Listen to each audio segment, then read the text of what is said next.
광주는 아시아 문화 중심 도시를 지향하면서도 우리 문화계에 대한 관심이 매우 낮은데요. 다양한 지역 문학의 소식을 전해드립니다. 우리 지역 예술가들의 일상과 작품의 뒷이야기 등 다양한 이야기가 있는 문화예술계 쓴소리와 단소리, 이당금의 문화마실.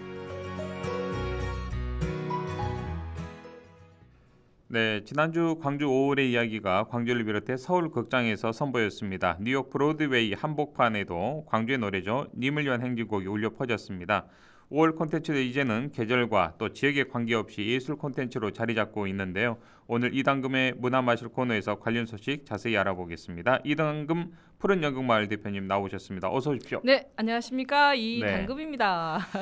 이길동 대표님 같습니다. 광주로 서울로 정말 바쁘시게 돌아다니시던데요. 계절의 공연의 계절인 만큼 제가 SNS를 따라갈 수가 없을 정도로 엄청 바쁘게 보내고 계시더라고요. 지난주 서울, 이번 주 어제 그러시죠. 성남 예. 광주 건강 잘 챙기십시오. 감사합니다. 네.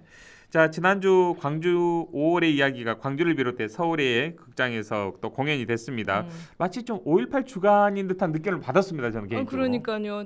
그게 이제 5월 이야기가 5월에만 해야 된다라는 그런 법은 것을 이제 넘어서 그럼요. 사실은 이제 일상화 돼야 되죠, 이게. 5월 컨텐츠로 자리 잡아가는 느낌이 이제 하필이면 10월이 공연의 달이잖아요. 근데 광주, 서울 또 뉴욕까지 한복판에서 5월 이야기 그다음에 콘텐츠들이 만들어가고 있어서 굉장히 주목할 만하고 가슴 뿌듯한 것 같아요. 네. 예술가로서.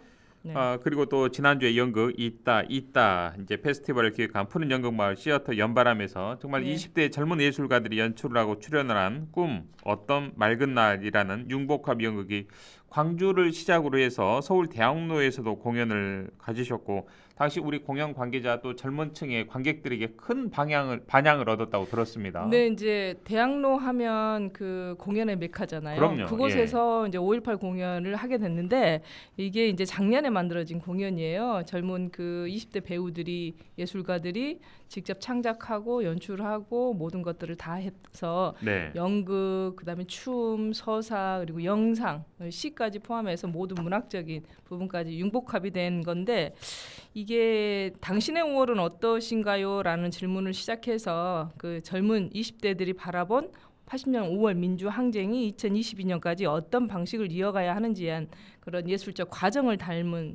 담았던 댄스 시어터라고 얘기할 수 있는데요. 이게 연극의 언어를 기반으로 해서 스토리보드는 몸짓하고 놀이, 연극놀이 그리고 무용하고 영상 콜라보를 이루어지면서 새로운 형태의 5월 이야기가 탄생했다라고 생각을 합니다. 이러한 연극적 양식이 관객들에게 5월 민주화 항쟁을 사건으로만 이해하고 그러지 않고 5월 민주화 항쟁을 있는 그대로 보고 느끼게 하면서 예술이 주는 어떤 그 카타르시스를 통해서 스스로 5월을 이야기한다라는 그 목적이었거든요. 그래서 관객석에서 서울의 관객석에서 남녀노소를 불문하고 훌쩍거림과 그다음에 가슴 뭉클함이 있어서 오랫동안 자리를 뜨지 못하고 끝나고 나서 배우들 손잡아주고 가시는 분들이 있었어요. 그래서 이제 이러한 새로운 양식이 어쩌면 5월 민주항쟁을 세대를 뛰어넘는 그런 그 5월 콘텐츠로 자리 잡지 않을까라는 생각을 해봤거든요. 꿈 어떤 맑은 날에 또 우리 주연 배우가 오세희 배우님이시죠. 아주 연기력이 출중하신 그런 배우님. 광주가 주목해야 할 차세대 이 한국 연극계를 이끌어갈 또 차세대 주자라고 저는 생각을 합니다. 그래야겠죠. 오세희 배우님. 참 연기력도 대단하시는데 그래서 이 연극들을 보면 우리 젊은이들의 고뇌와 열정이 담긴 꿈 이 연극을 보면서 또 한편으로는 광주 민중항쟁이라는 이 주제 자체가 좀 식상하다. 그만 좀 우려 먹어라. 이런 좀 반응도 있을 수도 있는데 이런 시선과 우려를 좀 확 바꾸는 계기가 되었다라는 또 평가도 있더라고요. 그렇죠. 그러니까 역사를 잊은 자에게 미래는 없다. 그런데 이제 42년이라는 세월 동안 5월 이야기를 계속 해와서 뭐 우리 지역뿐만 아니라 5월 이야기에 대한 어떤 진실 규명이 되지 않았기 때문에 여러 가지 곡해라든지 오해들이 많잖아요. 그리고 사실과 정반대되는 그런 이제 그만해라 거짓들, 위선 이런 것들이 많은데 이제 후대들이 젊은 예술가들이 진짜 5월을 경험하지 않은 예술가들이 어떻게 5월 이야기를 풀어나갈 것인가라는 이 부분에 있어서 보면은 말로 하게 되면 사실 어떤 부분에서 오해가 있을 수가 있어요. 그런데 이러한 것들이 말을 기본으로 하는 연극적 무대 기호하고 예.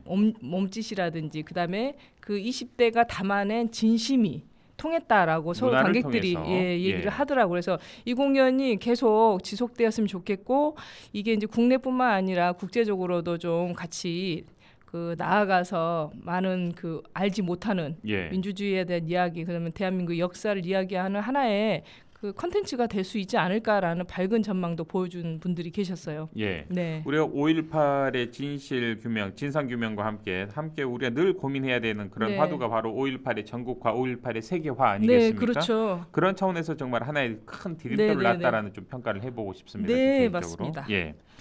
자, 이번 주에는 광주 우수 공연 진출 지원 사업의 하나인 이 신명의 대표 5월 마당극이죠. 예. 언젠가 봄날에가 다음 달 4일 국립극장 하늘극장에서 선보인다면서요? 이것도 마찬가지로 5월 대단합니다. 컨텐츠거든요. 이거는 국립극장 이제 무대에 올라가는군요. 네, 이제 5월 그 올해 창단 40주년을 맞이했던 노르페 신명인데요. 예. 이제 광주시와 광주문화재단 사업의 일환으로 상주단체 사업의 일환인데 이제 거기에서 광주 우수 공연을 진출해주는 지원 사업이 있었어요. 예. 그 지원 사업으로 이제 국립극장에서 공연을 하게 됐는데 사실 이 작품도 2010년에 만들어져서 거의 10년이 넘는 세월 동안 그렇군요. 보완되면서 사실은 우리 지역을 대표하는 5월 콘텐츠로 자리하면서 결국에는 이제 우수 공연의 지원을 받아서 예. 사실 국립극장 공연을 하려면 여러 가지 여건들, 재정적인 여건들이 굉장히 어려운데 이 무대는 그렇죠. 함부로 올리는 작품이 올라갈 수 없는 그런 무대이지 이제 뭐 않습니까? 그러기도 하겠지만 예. 의미 있게 그럼요. 작품성도 국립극장이라는 있어야 네 되고요. 그렇죠 그 예. 부분에 있어서 5월 컨텐츠가 올라갔다는 것 자체가 대단합니다. 굉장히 저는 의미가 있고 또 그리고 거기에 더불어서 우리 전라도 사투리의 찰진 언어를 아주 맛깔나게 연기하는 이 배우들 덕분에 5월에 그 5월 민주화 항쟁 자체가 가지고 있는 그 어떤 사건 항쟁으로만 보지 않고 예. 일반 사람들 광주 시민의 삶들을 그대로 보여주는 어떤 그 이런 스토리이기 때문에 훨씬 더 의미가 있다라고 저는 생각을 하거든요. 네, 우리 푸른 연극 마을도 머지않아서 국립극장의 큰 무대에 올라갈 수 있는 날이 금방 올 거라고 생각이 뉴욕까지 됩니다. 가야죠. 아, 그럼요. 브로드웨이까지 네, 진출하셔야죠.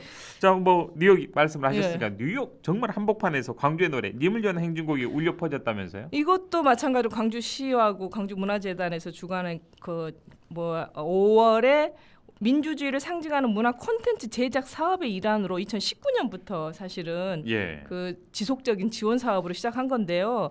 그 지난번 제가 소개를 한번 했을 거예요. 9월 6일부터 10월 21일까지 피와 눈물이라는 주제로 광주 민중미술 작가 20여 명의 20여 점의 작품들이 뉴욕 NIN 앤드류 슈바 갤러리에서 민주주의 그 전시를 하고 있거든요. 민주 항쟁의 초상이라는 그 특별전이 열리고 있는데 그 가운데 뮤지컬 광주가 브로드웨이 뮤지컬 그 브로드웨이에서 그 유명 제작자와 배우들이 참여한 쇼케이스로 지금 선보였다고 합니다. 네. 현지에 참여했던 문화재단 관계자들이 참석한 쇼케이스가 현지 관객은 물론이고 유학생들에게 큰 감동을 선사했다고 하는데요.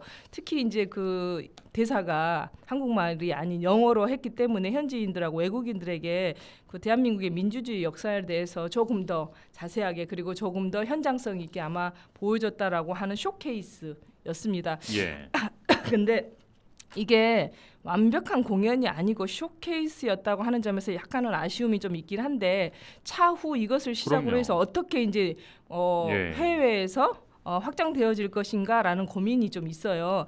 뉴욕에서 울려 퍼지는 광주 5월 이야기 그 자체만으로도 소중한 순간이지만 결국 이제 뮤지컬 광주가 2019년부터 20년, 이제 21년, 시작이니까요. 22년 예. 4년 동안 사실 80억이라는 막대한 예산을 들여서 만들었는데 이게 광주의 콘텐츠로 자리를 잡기 위해서는 지속적인 그 지원 사업이 있어야 되는데 뮤지컬이라는 게 매년 예. 20억씩 들어간다는 게 사실은 어마어마한 일인데 그렇죠. 예. 그게 과연 광주 콘텐츠로서 이게 알맞은 거고 계속 지속적인 사업이 있어야 될 것이냐라는 것도 업계에서는 사실 큰 문제로 지금 대두되고 있는데 예. 왜냐하면 80억이면 민간예술단체에서는 엄청난 큰 금액이거든요. 알겠습니다. 이게 뮤지컬, 상업적인 뮤지컬에만 계속 지속적으로 하게 된다면 아까 말한 대로 예. 꿈 어떤 맑은 날이라든지 그렇죠. 언제가 봄날 지역에서 작품성 하고 있는 그런 있는 작품들이 좀 사장될 수 있는 지역에서 국내에서 있기 예술 때문에요. 단체로 활동하고 있는 5월 콘텐츠 만들기가 굉장히 어려운 상황이거든요. 알겠습니다. 좀 네. 이 부분은 좀 다음 시간에 좀 더 깊이 있게 네. 더 추가적으로 이야기를 나눠봤으면 네, 좋겠습니다. 그러겠습니다. 오늘 여기까지 듣죠. 네. 고맙습니다. 고맙습니다. 지금까지 이당근 푸른 연극마을 대표와 함께했습니다.